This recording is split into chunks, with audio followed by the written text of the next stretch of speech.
want to bring in Dr. Vikram Singh and Abhijit Iyer Mitra. Few people understand terrorism and counter-terror operations better than the two experts joining us on this broadcast. Dr. Vikram Singh, in Jhansi, when this Maulvi was being taken into custody, apparently a mob led by women tried to obstruct justice. Sir, does this appear to be a template? We saw this earlier. We are seeing this again. How alarmed are you by these developments? Gauravji and Abhijit, good evening. This is on absolutely predicted and expected lines. Structured, well-planned and orchestrated. Structured and orchestrated because you will find women coming into the front in large numbers. In fact, it was the only women obstruction and most of the women had their face covered.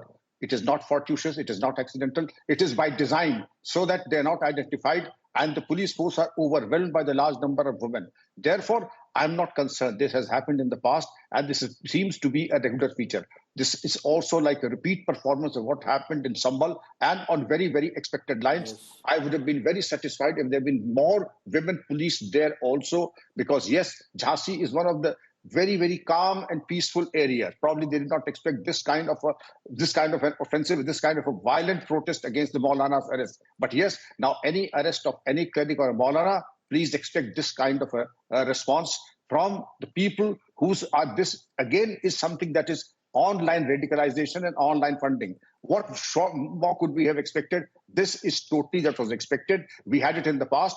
We had it in Jhansi today, and we should expect this kind of an opposition when any such arrest is made. And therefore, we had to have SOPs in position and give a response, not disproportionate use of force, absolutely people-friendly, non-lethal, but with an absolutely clear signal, Gauravji, that this will not be tolerated and there will be consequences if there is obstruction or an attempt to pull out the arrested person or detained person or to have him released forcibly. Okay. You know, Abhijit, what's extremely alarming is the fact that in the past, now talk about 26/11 Mumbai terror attacks, Pakistan had to send in 10 Pakistani terrorists and Pakistani fingerprints and footprints were all over the place. Here, they want to radicalize Indian youth to target India, and should something happen, radicalization by Pakistan, money sent in from overseas, weapons, God forbid, coming through the Bangladesh route relatively easier now, bleed India and no Pakistani footprint. Blame it on Indians or on claim there's some kind of a civil war or something happening.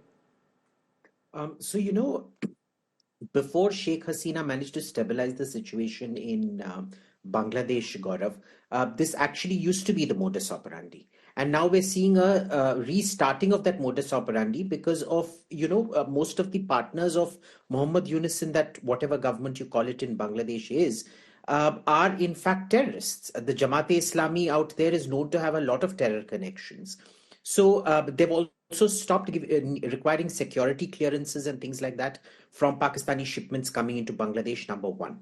Number two, you know, this using of women and children as human shields is a very old tactic. We used to see this in Kashmir as well, where kids and women used to be sent at the front of stone pelters so that the pellets would hit them. And then they could climb, oh, this was an innocent boy, oh, this was an innocent girl. You see this being done, of course, in Gaza as well right now, you know, where Hamas will hide everything under schools, hospitals and things like that. It is a very common modus operandi amongst these people. The third thing, I would actually look at this as as a good news rather than a bad news, because our surveillance capacities have become so good. And the fact that, you know, monitoring money flows has become so good because of UPI and things like that. We are able to pick up on these things and nip things in the bud before things go wrong. Usually these arrests used to happen after a terror attack. Yes. Here we're actively going after people, we're able to detect it and we're able to preempt most of these terror attacks from happening. And all of this has happened primarily because of a very significant increase in electronic money transfer on your phone, as well as the general surveillance networks that have been strengthened over the last 10 to 15 years. Stay with me, and there are several who are asking why is this so alarming? This name, Maulana of terror, Masood Azhar. Now, he was in a jail in India, in Jammu and Kashmir. He was so dear to Pakistan's military jihad infrastructure that Pakistan ordered the hijack of IC-814 in December 1999, barely 6 months after India gave Pakistan a bloody nose in the Kargil war. So this Maulana of terror was released in lieu of 100 plus passengers on board IC-814. We'll talk another day about the ecosystem that put so much pressure that sort this out by the end of December 1999. But anyway, in 2000, he founded this terrorist organization called Jaish-e-Mohammed. He's been involved in a series of terror attacks in India. The suicide attack at the Badami Bagh cantonment, it happened in 2000. This was the first suicide bombing, a VBIED, or the vehicle-borne improvised explosive device. The car bomb that exploded outside the Badami Bagh cantonment, the Chinar Corps headquarters, 8 people were killed in that incident. Then the State Assembly building, 31 people were killed in that attack. Now that in October was the template for the Parliament attack that took place in December 2001. And I've covered all these incidents on ground zero. The IC-814 hijack, the Parliament attack, the J&K Assembly attack, the Badami Bagh cantonment attack. Then this man and his entire terrorist organization, those who were released in the IC-814 hijack, were involved in the beheading of Daniel Pearl. That happened in Pakistan. I'll tell you many more such instances, but Dr. Vikram Singh, can the Maulvi who was taken into custody in Jhansi, can he say that I give Dini Talim or religious education in India and overseas, and that is why he says he's getting overseas funds, or those close to him seem to say this?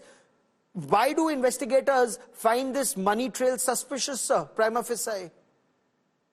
Gauravji will rightly mention that the money trail is obviously workable and doable to it, but getting money has to be within the ambit of law. You cannot take up, you have to have FCRA approvals, and there are other approvals. There have to be regular intimations to the government, prior permissions and post intimations. If that has not happened, one can always give the excuse that he was only giving innocent Dini Talim. Nobody will say that he was converting the innocent youth into terrorists.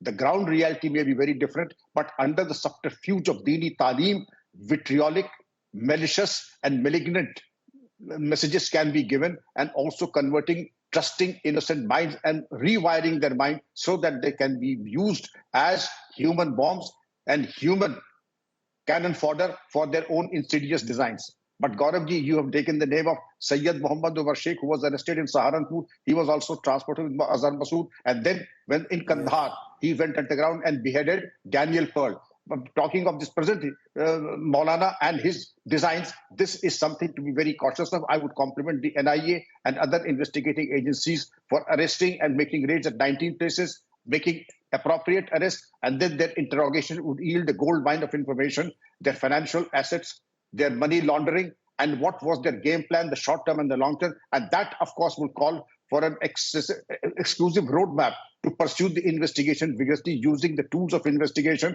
like lie detector tests and polygraph tests, etc.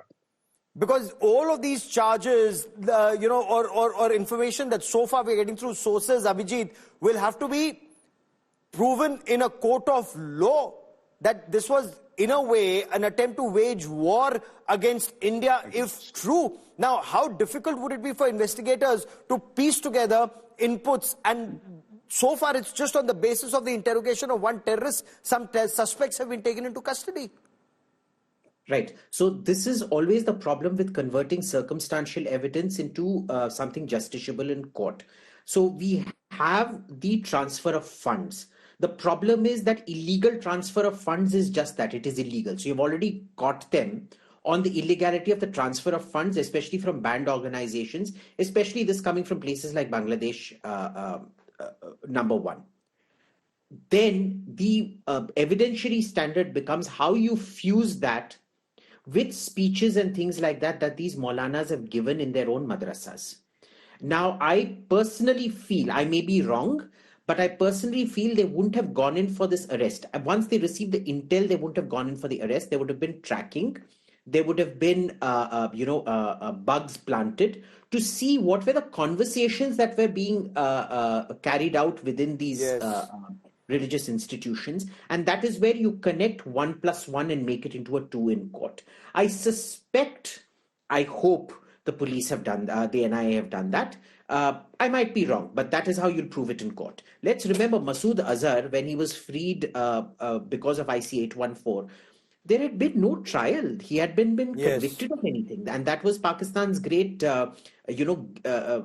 getaway card, saying, how can we repatriate a man who hasn't been convicted?